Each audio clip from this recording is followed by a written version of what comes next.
Assalamualaikum warahmatullahi wabarakatuh. Good morning guys, how are you? How is it going today? Hopefully you are in a good condition and stay safe. Okay, before we start our lesson today, let's reciting basmalah together. Bismillahirrohmanirrohim. Well, today we are going to learn about labels. Okay guys, have you read the label before you buy or use a product? Pernahkah kalian membaca label suatu produk sebelum menggunakan atau membeli produk tersebut? I'm sure that all of you have ever read and pernah membaca suatu produk sebelum menggunakan atau membeli suatu produk itu. Jadi, kalian sudah familiar dengan label. So, today we are going to learn about labels and how to analyze the labels. And the point is, why is reading labels so important? Ya, membaca label sangat penting supaya kita mengetahui produk tersebut aman atau tidak untuk digunakan. Besides that, we know that product has side effect or not. Jadi kita mengetahui label tersebut mengandung efek samping yang berbahaya atau tidak. So, let's pay attention to the next explanation about the definition of the label, the language feature of the label, the structure of the label, and how to analyze the label. Okay, let's check it out. Chapter 3 Labels, Food, Drink, and Medicine. But in this video, we are only focused on label of medicine. Okay guys, let's start our lesson today. I'm sure that all of you have known about labels. We usually can find it on the back of the most product of food and medicine. And label also contains specific description about the product and give the information about how to use it and save it.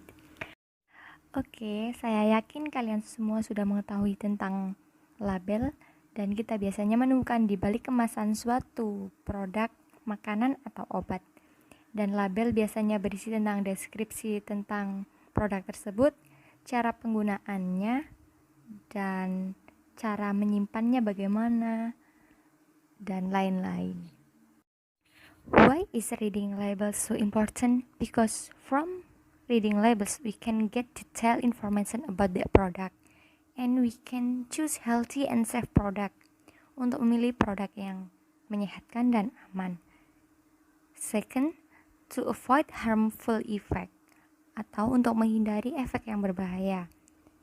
And the third is to get the best result, atau untuk mendapatkan hasil yang terbaik. Misal, kalau kita tidak memilih produk dengan hati-hati, kita bisa membeli produk yang sudah kadaluarsa. And the last is to get the best result. So when kita lagi headache or sakit kepala, kita membeli produk yang sesuai dengan apa yang kita alami, yaitu untuk pereda sakit kepala.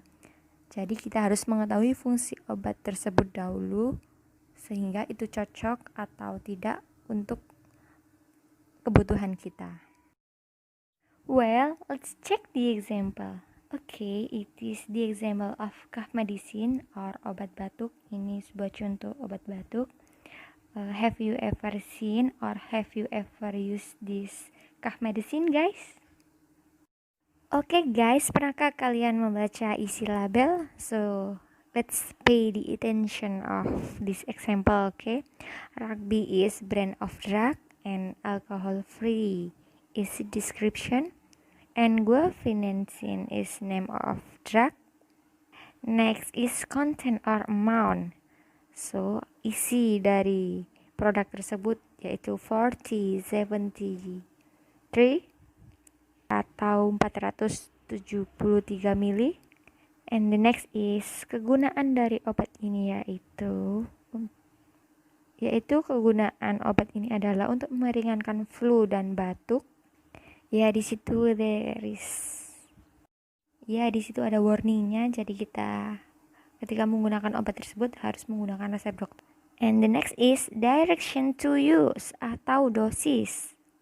Ya, untuk cara pemakaiannya, adults and children 12 years old is 2 until 4 TSP every 4 hours and do not use for children under 12 years.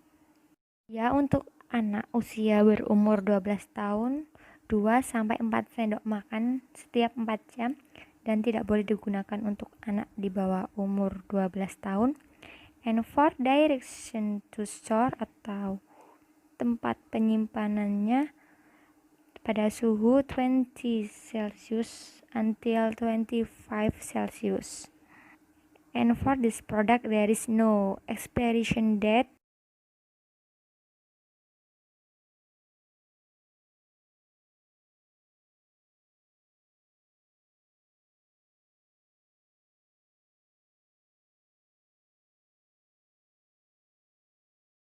Okay guys, from the explanation which given before, you have already known about the definition of label, the language feature of label, structure text of labels, and how to analyze the label. After this you will do exercise 1 and exercise 2. Untuk exercise 1 kalian harus menganalisis label obat Natusa sirup. Dan untuk exercise kedua kalian harus membuat label produk kalian sendiri. Seperti produk jamu atau minuman herbal, kalian membuat merek kalian sendiri, kalian desain sendiri, kalian rancang bahannya sendiri, seperti kalian mau jualan gitu. Oke, jangan lupa dikerjakan ya tugasnya teman-teman. Thank you, I think enough for today. Wassalamualaikum warahmatullahi wabarakatuh, and see you on the next video.